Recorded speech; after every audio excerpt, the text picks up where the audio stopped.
तो भारत में कानून था सीटा, स्टॉप टू इमोरटल ट्रैफिकिंग एक्ट।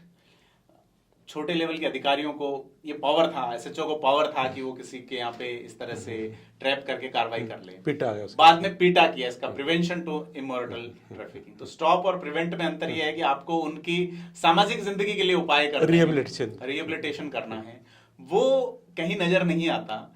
और जो कार्रवाई का अधिकार कम से कम डीवाईएसपी लेवल का अधिकारी कर सकता है।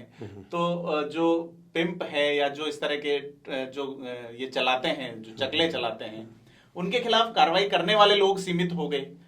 और इसके और क्या मतलब वो रहे हैं चीजें। देखिए, लॉ का जो लॉ का ऑब्जेक्टिव तो ये होता है कि एक मजबूर महिला जब पैसा अपना वेश्यावृत्ति को या सेक्स को एज ए प्रोफेशन लेती है, तो जो ब्रोथल हाउस में जब जो मिलती है लड़कियां जो भी, तो लॉ में ये प्रोविज़न है कि उनको रिहेबिलिट किया जाए, उनको फाइनेंशियली स्ट्रेंथन किया जाए, समाज में एक इज्जत के रूप में उनको वापस स्थापित हो, उसका उनको पूरा मौका मिलना चाहिए। कानून का एक वो है, उसका एक वो प्रोविज़न है। लेकिन अनफॉर्चुनेटली उसमें जो एम्पावरमेंट है वो इतना इफ़ेक्टिव नहीं है, और उसके जो फैसिलिटेशन है वो कहते हैं कि कमज़ोर राजनीतिक इच्छा या एडमिनिस्ट्रेटिव वो, और औरतों का रेशियो बहुत कम है पुलिस के अंदर, महिलाओं का इन्वेस्टिगेशन करने में या मजिस्ट्रियल पार्ट पे भी जाते हैं। अब धीरे धीरे बढ़ रहा है, लेकिन वो उतनी तेज़ी से नहीं बढ़ रहा है जितना बढ़ना चाहिए। तो बहुत सारे एट्रीब्यूट्स हैं, इसके कारण से जो कानून की जो मंशा है वो तो पूरी नहीं हुई है।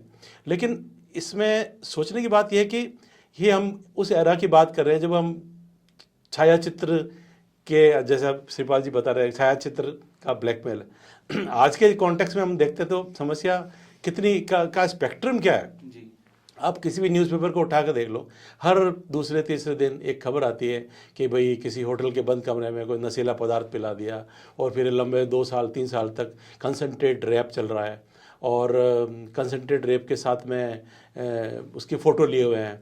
और वो कई जगह बहुत सारे ऐसे रैप हुए हैं, जैसे अलवर के अंदर एक रैप हुआ जिसमें 5 लड़कों ने एक शादीशुदा एक जोड़ा जा रहा था, उसको उतार के रैप किया, उसका एमएमएस बनाया और उसको डिसेमिनेट किया, और उसको एफआईआर लॉन्च भी नहीं हुई।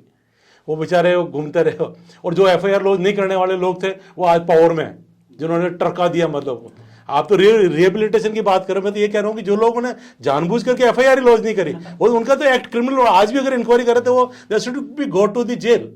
वो लोग आज मतलब पावर में बैठे हुए हैं, तो that is the will power of the government. अब इस पर्टिकुलर केस को उठा के देख लीजिए, जब ये गवर्नमेंट पावर में आई तो बिल्कुल पावर में, इलेक्शन का जो टाइम चल रहा है उस टाइम पे ये ऑफेंस हुआ, देन केस रजिस्टर हुआ in the very beginning of this current government.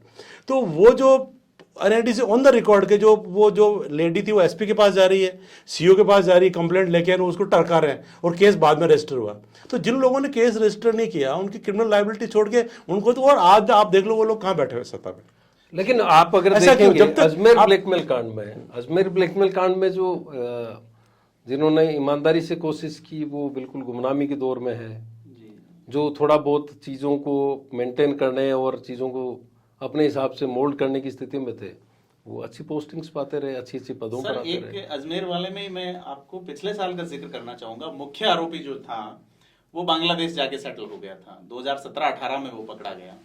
2022 में एक लड़की जिसने सबसे ज्यादा हिम्मत की, वो हमेशा कोर्ट जाती रही, वो चीखती अजमेर के कोर्ट में कि मैं तब बच्ची थी और अब दादी हूं बच्चों की, और आप मुझे कब तक ह्यूमिलिएट करोगे। तो ये नजीर पेश करता है कि आप का जो जुडिशियल सिस्टम है और उसको जो सपोर्ट करने वाली इन्वेस्टिगेशन एजेंसीज है उनके बीच में कितना गैप है। देखिए, ये सबसे बड़ी दुर्भाग्यजनक स्थिति है, और इसीलिए लड़कियां या बच्चियां आगे नहीं आती है। उनको बार बार जाकर के ये साबित करना पड़ता है कि हमारे साथ ये हुआ।